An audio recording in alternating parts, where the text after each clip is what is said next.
Alright, so we had Moises Fuentes, former 105 and 108 pound world champion, fighting at 112 yesterday against Rommel Asenjo. Asenjo, of course, has fought a couple of times against world class level opposition.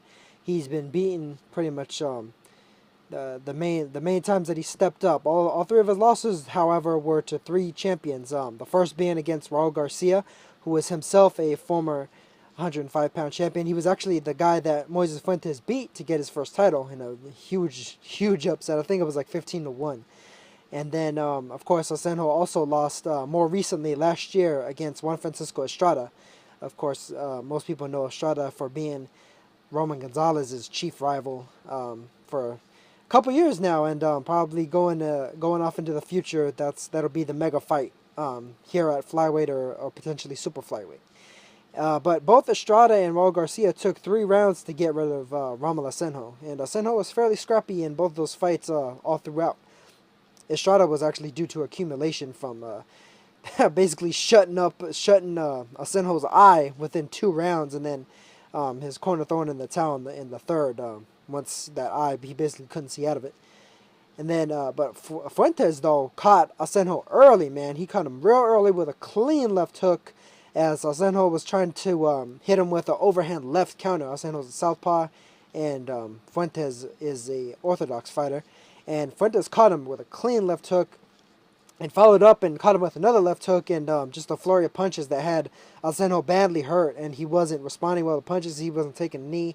The ref stopped it, and potentially he could have given him an 8 count for falling into the ropes, like saying that the ropes held him up and calling that a knockdown. But Asenjo, like when he's kind of just bobbing up and down like that, and like still getting hit with the punches pretty flush. I mean, you kind of put the ref in a dicey situation, especially with some of the recent issues that have gone on in boxing, some of the recent tragedies. And some of those tragedies, sometimes they cause refs to stop fights, fairly quickly. I mean, all you gotta do is just look at the Broner versus Theo Payne incident for one.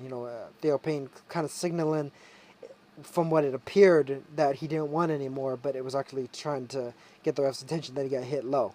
But things like that happen, and the thing is, a lot of times when there's a major tragedy in the sport, all the commissions around the world, they make sure the refs are on their P's and Q's, especially for world level fights that are going to be on TV, because they don't want to have a fucking life death on television screens, whether it be for the U.S. public, the Mexico public, the public in Japan, Thailand, anywhere and everywhere, man. They pretty much make it known to all the commissions, because it's the Association of Boxing Commissions. It's all the commissions as a collective, and they try to make it known to these refs when they're in there against guys that they can bang, and they could hurt some people, and you always hope that doesn't happen.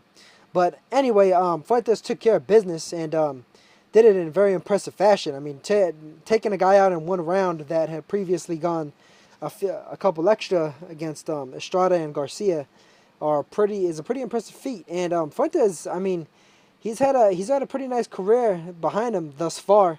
Of course, he is currently the #1 contender, the mandatory for the WBO World Light Flyweight Championship, which is held by Donny Nietes, who incidentally is going to be moving up in weight for his next fight against Juan Francisco Estrada, challenging Estrada for his 2 belts at flyweight at 112. He has the WBO as well as the WBA Super belts at 112. So Nietes likely is moving up to fight Estrada, and there's a possibility that Fuentes may wind up getting a shot at an interim title for to potentially see if they might make him the full champion if Nietes never returns to 108, or depending on if Nietes loses to Estrada and then returns back to 108 and decides to fight Fuentes for the full crown. Fuentes, of course, is most well known for his win over Ivan Calderon, a 5th round TKO over Ivan Calderon, and then his first fight with Donny Nietes as well was a majority decision draw, which, of course, Nietes came back in a rematch and avenged by a 9th round knockout. It was both fights were close all the way through, though. Both fights are very close all the way through. Fuentes is also well known for beating Garcia in a great fight, big upset win that I mentioned earlier.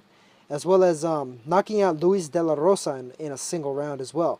And Luis De La Rosa is actually a guy that gave both Zhou Shiming and Ryuichi Taguchi, the current WBA light flyweight title holder, a lot of trouble. He gave both of those guys a lot of trouble. You know, two very high class, high level opponents, and Fuentes took him out in a round. So that just shows to you that, I mean, Fuentes can crack. I mean, even though he doesn't have like an explosive knockout record, 24-2-1 with 13 knockouts, I mean, he can bang. And I think moving up in weight has helped him, because even though he's listed at 5'6" on BoxRec, and you know that's tall as it is for a guy that used to be a 105 pounder, and even still at 112 that's tall.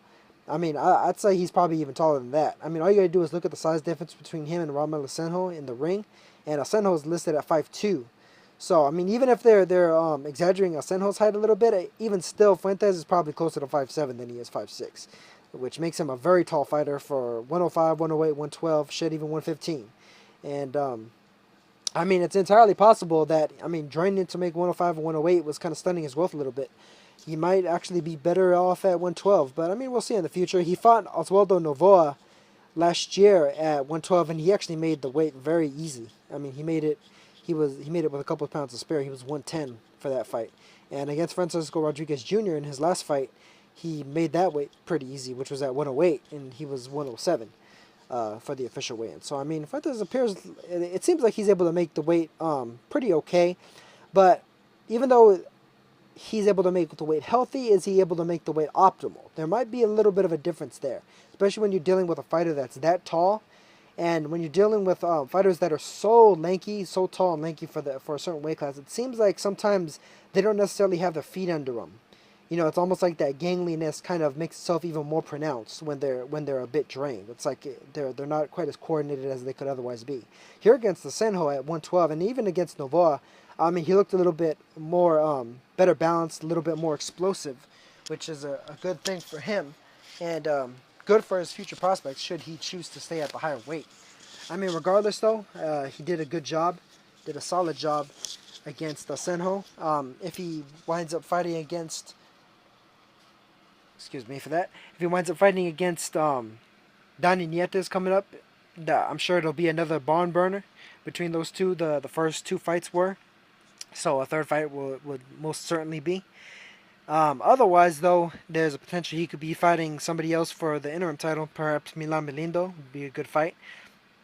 Perhaps Javier Mendoza, who had recently been dethroned of his IBF title by Akira Higashi. That'd be an excellent fight. It'd be great to see those two mix it up. Or, you know, potentially any number of other fighters. Alberto Rosell, who's a former champion himself. Or Pipe Farab Kokitjim from Thailand, another good fighter. Juan Jose Lambeata, who is another former champion, another good fighter. But regardless, Fuentes is a fun fighter to watch. And, of course, as usual, I have posted the link for this fight, Fuentes versus Asenjo, in the description box. So check it out. Quick fight, first round knockout. Got it done in impressive fashion. And be interesting to see how his career progresses in the near future. He's a guy that's promoted by, or he's managed, I believe, by Marco Antonio Barrera. So he's got the connections, man. Yeah, and so, I mean, considering all that, too, there's a fair possibility that he may wind up playing into the future on HBO, you know, possibly against Roman Gonzalez, possibly against Juan Estrada in the future. You know, they might offer him good money to move up and not necessarily be like a crazy attraction. I mean, I do realize that for Gonzalez in particular, they're looking to potentially have him be a headliner of his own card in the sometime in the future. So, I mean, a fight with a fighter from Mexico would probably be a pretty good ticket in either Los Angeles or Las Vegas, since it seems like a lot of the fights that K2 has been promoting with Golovkin, for instance, have been in Los Angeles. So, I mean, Roman Gonzalez against a fighter from Mexico in Los Angeles or Las Vegas would be a big ticket. Of course, he's fighting McWilliams Arroyo coming up. If he chooses to stay at 112, I'm sure that Moises Fuentes would be a good fight to stay busy with, and actually a good comparison fight, since Estrada is going to be fighting Nietes coming up. Nietes and Moises Fuentes are rivals themselves, and so, I mean, you'd have two sets of rivals fighting two opposite sets of rivals. Gonzalez against one of the rivals in Fuentes, Estrada against the other rival in Nietes, albeit Nietes has the upper hand of the other two rivals, in spite of the fact that Gonzalez has the upper hand against Estrada on the flip side. So there's that possibility for him. Otherwise, Gonzalez most likely will probably be moving up to 115 fairly soon, if not in his next fight. The fight after that. So we'll see how it goes for Fuentes. He might be able to to make a little bit of noise in here. He's had a couple of nice paydays between Garcia, Calderon, and Nietes, and he may be in the market for a couple more. So we'll see how it goes.